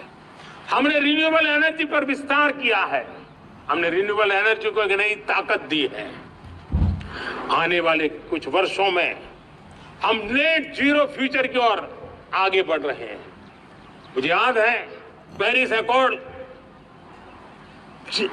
में जिन देशों ने अपने लक्ष्य निर्धारित किए थे, आज मैं लाल किले की प्राचीर से मेरे देशवासियों की ताकत दुनिया को बताना चाहता हूं। G20 देश के समूह जो नहीं कर पाए वो मेरे देश के नागरिकों ने करके दिखाया है। मेरे देशवासियों ने करके दिखाया है। हिंदुस्तान ने करके दिखाया है। पेरिस एकॉर्ड के अंदर जो टारगेट हमने तय किए थे, उन टारगेट को समय से पहले पूरा करने वाला G20 देशों के समूह में अगर कोई है तो एकमात्र मेरा हिंदुस्तान है, एकमात्र मेरा भारत है। और इसलिए गर्व होता है साथियों, रिन्यूएबल एनर्जी के टारगेट हमने पूरे, हम 2030 तक रिन्यूएबल एनर्जी को 500 गीगावाट तक ले जाने के लिए मकसद से काम किया। आप कल्पना कर सकते हैं कि कितना बड़ा लक्ष्य है।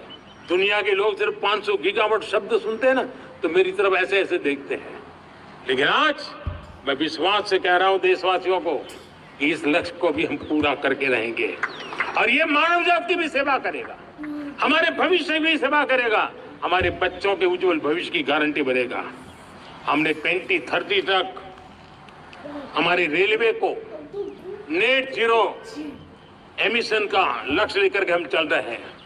साथियों, पीएम सूर्य घर मुफ्त बिजली योजना उसको एक नई ताकत देने वाली है और ये बदलाव का फल मेरे देश के सामान्य परिवार को मिला, विशेष करके मेरे मध्यम वर्ग को मिलेगा जब उसका बिजली का बिल मुक्त हो जाएगा।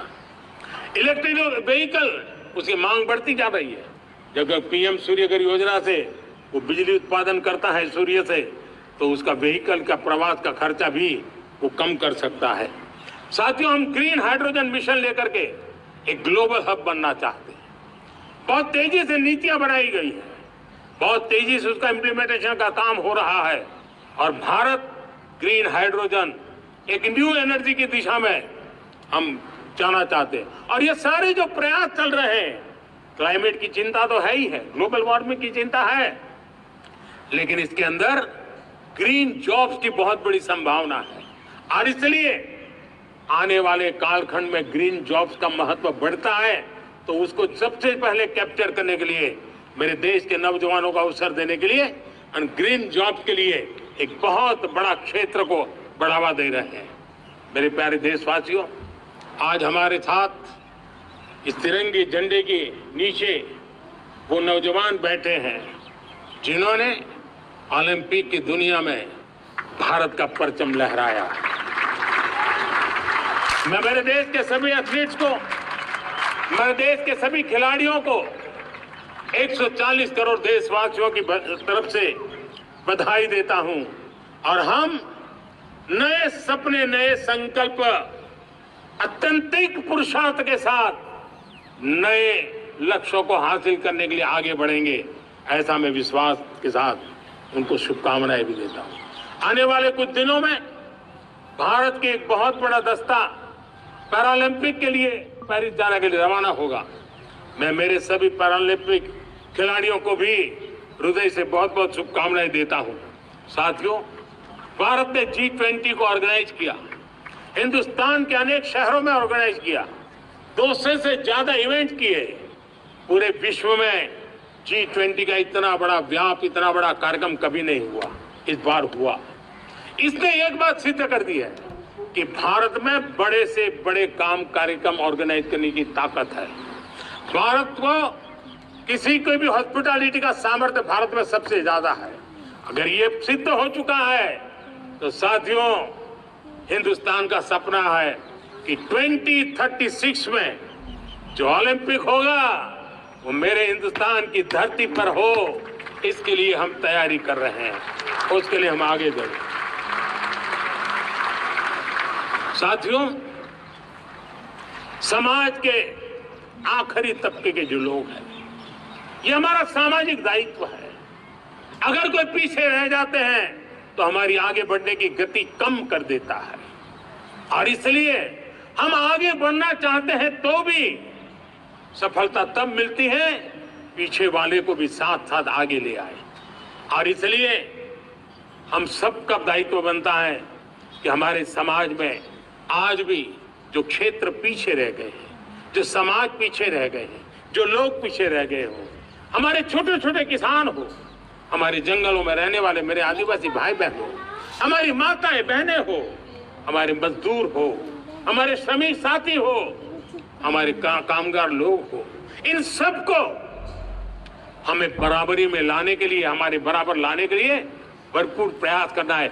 लेकिन अब गति पकड़ गई है, अब लंबे दिन तक हमें वो करना नहीं पड़ेगा। बहुत जल्द वो हमारे पास पहुंच जाएंगे, हमारी बराबरी में आ जाएंगे, हमारी ताकत बहुत बढ़ जाएगी और बड़ी संवेदना के साथ हमें इस काम को करना है। और इसके लिए एक बहुत बड़ा अवसर आ रहा है। मैं मानता हूं संवेदनशीलता की दृष्टि से इससे बड़ा अवसर क्या हो सकता है।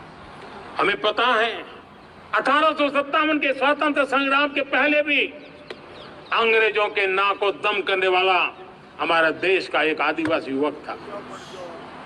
20-22 साल की उम्र में उसने अंग्रेजों के नाक को दम ला दिया था, जिसको आज भगवान बिरसा मुंडा के रूप में लोग पूजा करते हैं। भगवान बिरसा मुंडा की 150वीं जयंती आ रही है कि हम सबके लिए प्रेरणा का कारण बने।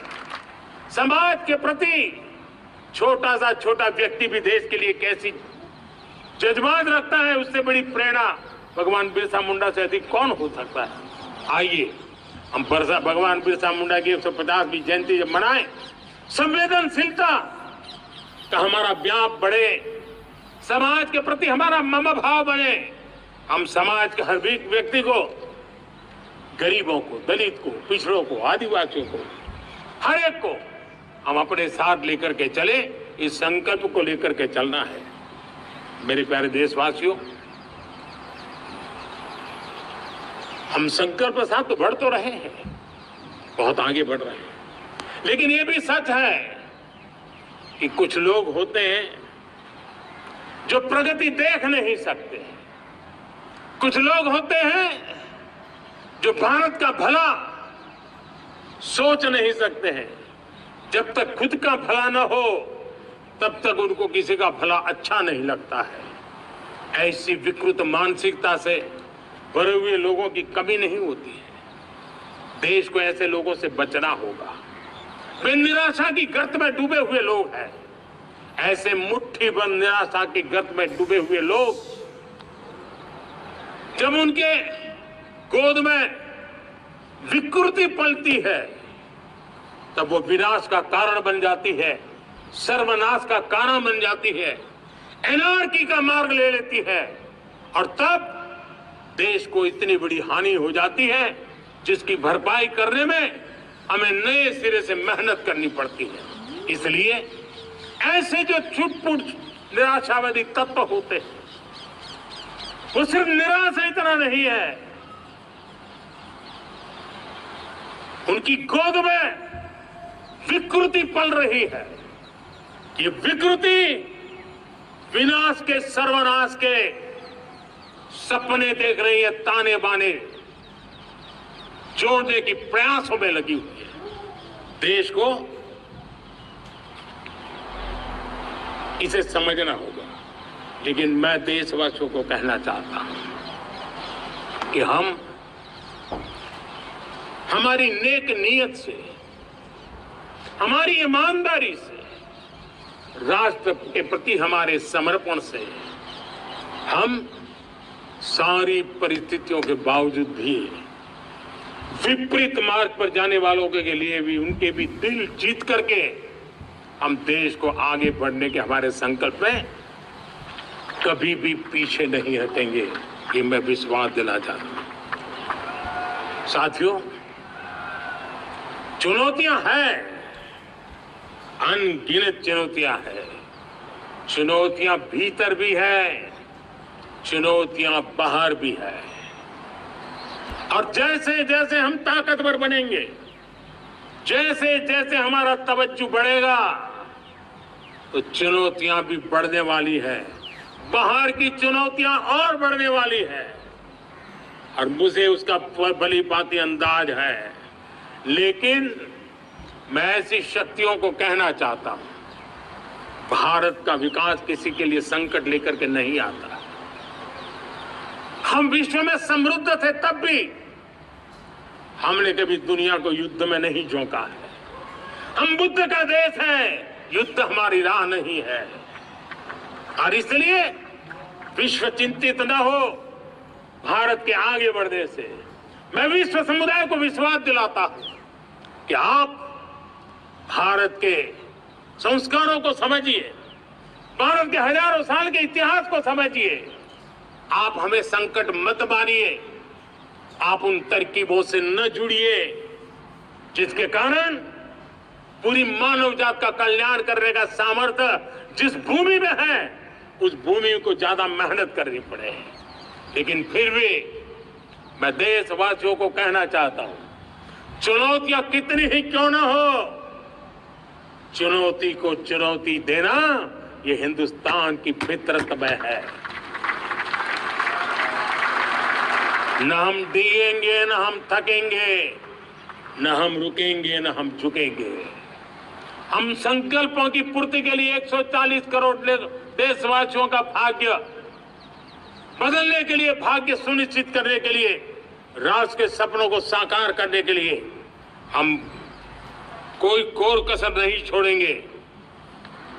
हर बदनीयत वालों को हम हमारी नेक नीयत से जीतेंगे, ये मैं विश्वास देता हूं। मेरे प्यारे देशवासियों, समाज की मनोरचना में भी बदलाव कभी कभी बहुत बड़ी चुनौती का कारण बन जाता है।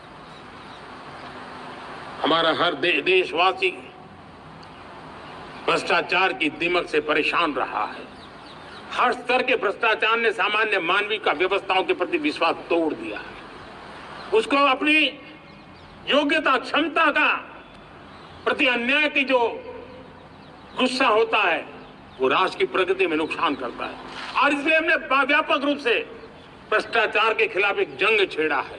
मैं जानता हूं इसकी कीमत मुझे चुकानी पड़ती है, मेरी प्रतिष्ठा को चुकानी पड़ती है, लेकिन राष्ट्र से बड़ी मेरी प्रतिष्ठा नहीं हो सकती है, राष्ट्र के सपनों से बड़ा मेरा सपना नहीं हो सकता। और इसलिए ईमानदारी के साथ भ्रष्टाचार के खिलाफ मेरी लड़ाई जारी रहेगी, तीव्र गति से जारी रहेगी और भ्रष्टाचारियों पर कार्रवाई जरूर होगी।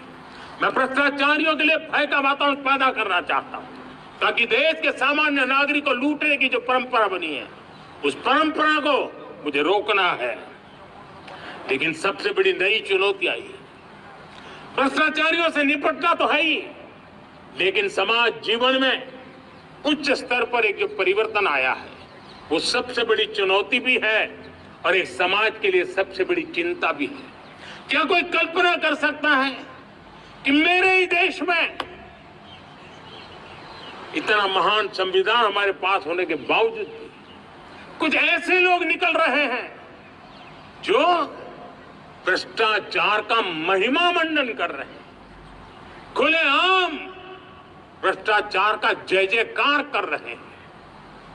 समाज में इस प्रकार के बीज बोने का जो प्रयास हो रहा है, भ्रष्टाचार का जो महिमा मंडन हो रहा है, भ्रष्टाचारियों की स्वीकार्यता बढ़ाने का जो निरंतर प्रयास चल रहा है, वो स्वस्थ समाज के लिए बहुत बड़ी चुनौती बन गया है, बहुत बड़ी चिंता का विषय बन गया है। भ्रष्टाचारियों के प्रति समाज में दूरी बनाए रखने से ही किसी भी भ्रष्टाचारी को उस रास्ते पर जाने से डर लगेगा। अगर उसका महिमा मंडन होगा तो जो आज भ्रष्टाचार नहीं करता है उसको भी लगता है कि तो समाज में प्रतिष्ठा का रंग बन जाता है, उस रास्ते में जाना भी बुरा नहीं है। मेरे प्यारे देशवासियों, बांग्लादेश में जो कुछ भी हुआ है उसको लेकर पड़ोसी देश के नाते चिंता होना, मैं इसको समझ सकता हूं। मैं आशा करता हूं कि वहां पर हालात जल्द ही सामान्य होंगे, खास करके 140 करोड़ देशवासियों की चिंता कि वहां हिंदू, वहां के अल्पसंख्यक, उस समुदाय की सुरक्षा सुनिश्चित हो। भारत हमेशा चाहता है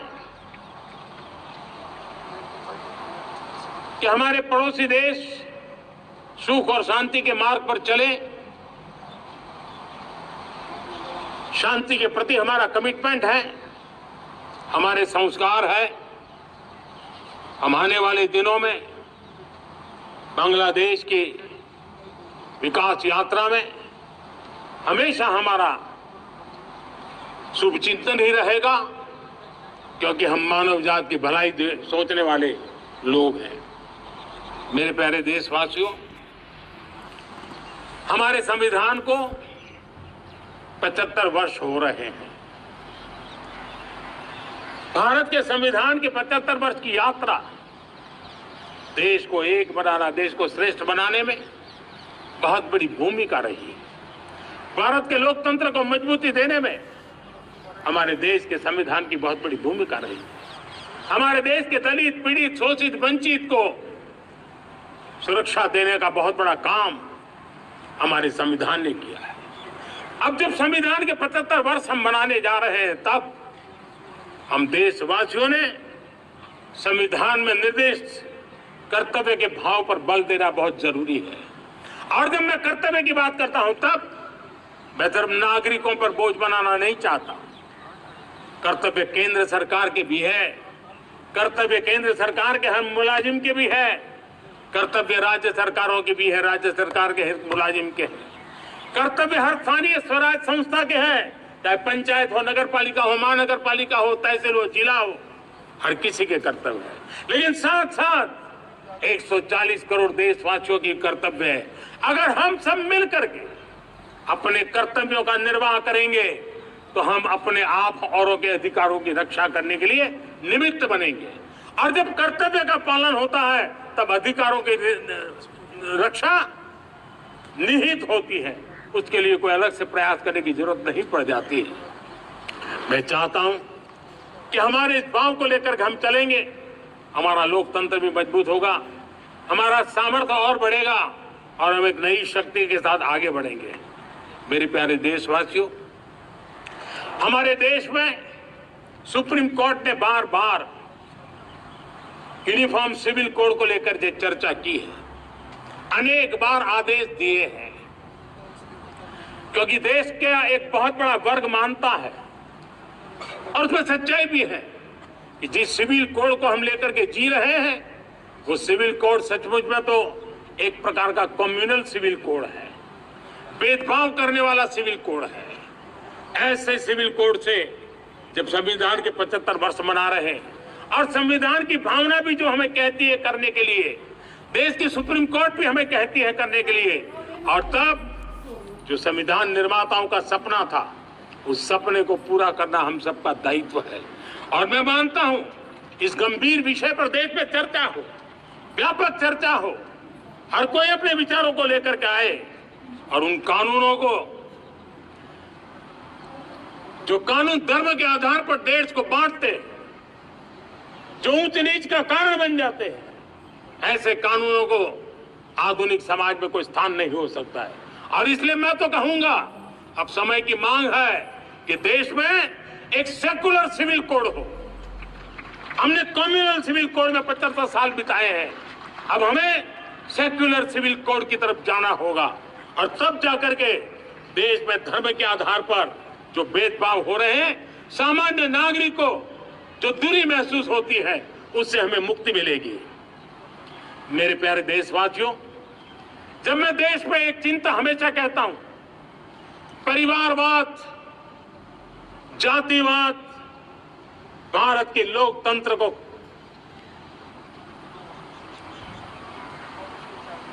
बहुत नुकसान कर रहा है। देश को, लोक राजनीति को हमें परिवारवाद और जातिवाद से मुक्ति दिलानी होगी। आज मैं देख रहा हूं मेरे सामने जो नौजवान है, उसमें लिखा हुआ है माय भारत। जिस संगठन का नाम है उसकी चर्चा लिखी है, यहां बहुत बढ़िया तरीके से लिखा हुआ है। माय भारत के अनेक मिशन है। एक मिशन ये भी है कि हम जल्द से जल्द देश में राजनीतिक जीवन में जनप्रतिनिधि के रूप में 1 लाख ऐसे नौजवानों को आगे लाना चाहते हैं। शुरुआत में 1 लाख नौजवानों को आगे लाना चाहते हैं जिनके परिवार में किसी का भी कोई राजनीतिक बैकग्राउंड न हो, जिसके माता पिता भाई बहन चाचा मामा मामी कभी भी राजनीति में नहीं रहे, किसी भी पीढ़ी में नहीं रहे, ऐसे होनहार नौजवानों को फ्रेश ब्लड 1 लाख, चाहे वो पंचायत में आए, चाहे नगर पालिका में आए, चाहे जिला परिषदों में आए, चाहे विधानसभा में आए, लोकसभा में आए, 1 लाख नए नौजवान, कोई भी प्रकार का पूर्व का राजनीतिक इतिहास उनके परिवार का ना हो, ऐसे फ्रेश लोग राजनीति में आए ताकि जातिवाद से मुक्ति मिले, परिवारवाद से मुक्ति मिले, लोकतंत्र को समृद्धि मिले। और जरूरी नहीं है कि एक दल में जाए, उनको जो पसंद हो दल में जाए, वो दल में जाकर के वो जनप्रतिनिधि बन करके आगे आए। देश तय करके चले कि आने वाले दिनों में 1 लाख ऐसे नौजवान जो परिवार राजनीति से दूर दूर का संबंध नहीं है, ऐसे फ्रेश ब्लड आएंगे तो सोच भी नहीं आएगी, सामर्थ्य भी नहीं आएगा, लोकतंत्र समृद्ध होगा। और इसलिए हमें इस दिशा में आगे होना है। और मैं चाहूंगा कि देश ने बार बार चुनाव इस देश की प्रगति में रुकावट बन रहे हैं, गतिरोध पैदा कर रहे हैं। आज कोई भी योजना को चुनाव के साथ जोड़ देना आसान हो गया है, क्योंकि हर 3 महीने 6 महीने कहीं न कहीं चुनाव चल रहा है। कोई भी योजना जाहिर करोगे आप तो मीडिया में देखेंगे, चुनाव आया तो फलाना हो गया, चुनाव आया तो फलाना हो गया। हर काम को चुनाव के रंग से रंग दिया गया है। और इसलिए देश में व्यापक चर्चा हुई है, सभी राजनीतिक दलों ने अपने विचार रखे हैं। एक कमेटी ने बहुत बढ़िया अपना रिपोर्ट तैयार किया है। 1 नेशन 1 इलेक्शन के लिए देश को आगे आना होगा। मैं लाल किले से तिरंगे की साक्षी में देश के राजनीतिक दलों से आग्रह करता हूं, देश के संविधान को समझने वाले लोगों से आग्रह करता हूं कि भारत की प्रगति के लिए, भारत के संसाधनों का सर्वाधिक उपयोग जन सामान्य के लिए हो, उसके लिए 1 नेशन 1 इलेक्शन के सपने को साकार करने के लिए हमें आगे आना चाहिए। मेरे प्यारे देशवासियों, भारत का स्वर्णिम कालखंड है। 2047 विकसित भारत, ये हमारी प्रतीक्षा कर रहा है। बाधाएं, रुकावटें, चुनौतियां, उसको परास्त करके एक दृढ़ संकल्प के साथ ये देश चलने के लिए प्रतिबद्ध है। और साथियों, मैं साफ देख रहा हूं, मेरे विचारों में कोई झिझक नहीं है, मेरे सपनों के सामने कोई पर्दा नहीं है। मैं साफ साफ देख सकता हूं कि यह देश 140 करोड़ देशवासियों के परिश्रम से, हमारे पूर्वजों का खून हमारी रगों में है। अगर वो 40 करोड़ लोग आजादी के सपनों को पूर्ण कर सकते हैं तो 140 करोड़ देशवासी समृद्ध भारत के सपने को साकार कर सकते हैं। 140 करोड़ देशवासी विकसित भारत के सपने को साकार कर सकते हैं। और मैंने पहले भी कहा था कि मेरे तीसरे टर्म में देश तीसरी इकोनॉमी तो बनेगा ही, लेकिन मैं 3 गुना काम करूंगा, 3 गुना तेज गति से काम करूंगा, 3 गुना व्यापकता से काम करूंगा, ताकि देश के लिए जो सपने हैं वो बहुत निकट में पूरे हो। मेरा हर पल देश के लिए है, मेरा हर क्षण देश के लिए है, मेरा कण कण सिर्फ और सिर्फ मां भारती के लिए है। और इसलिए 24/7 और 2047 इस प्रतिबद्धता के साथ आइए मैं देशवासियों का आह्वान करता हूं। हमारे पूर्वजों ने जो सपने देखे थे, उन सपनों को हम संकल्प बनाए, अपने सपनों को जोड़े, अपने पुरुषार्थ को जोड़े और 21वीं सदी जो भारत की सदी है, उस सदी में स्वर्णिम भारत बना के रहे, उसी सदी में हम विकसित भारत बना के रहे और उन सपनों को पूरा करते हुए आगे बढ़े।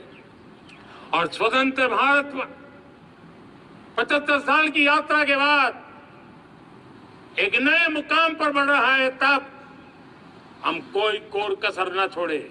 और मैं आपको विश्वास दिलाता हूं, आपने मुझे जो दायित्व दिया है, मैं कोई कोर कसर नहीं छोड़ूंगा। मैं मेहनत में कभी पीछे नहीं रहूंगा, मैं साहस में कभी कतराता नहीं हूं, मैं चुनौतियों से कभी टकराते से डरता नहीं हूं। क्यों? क्योंकि मैं आपके लिए जीता हूं, मैं आपके भविष्य के लिए जीता हूं, मैं आप भारत माता के उज्जवल भविष्य के लिए जी रहा हूं। और उस सपनों को पूरा करने के लिए आज राष्ट्र ध्वज के छाया में, तिरंगे की छाया में दृढ़ संकल्प के साथ हम आगे बढ़े। इसी के साथ मेरे साथ बोलिए, भारत माता की, भारत माता की, भारत माता की, वंदे वंदे वंदे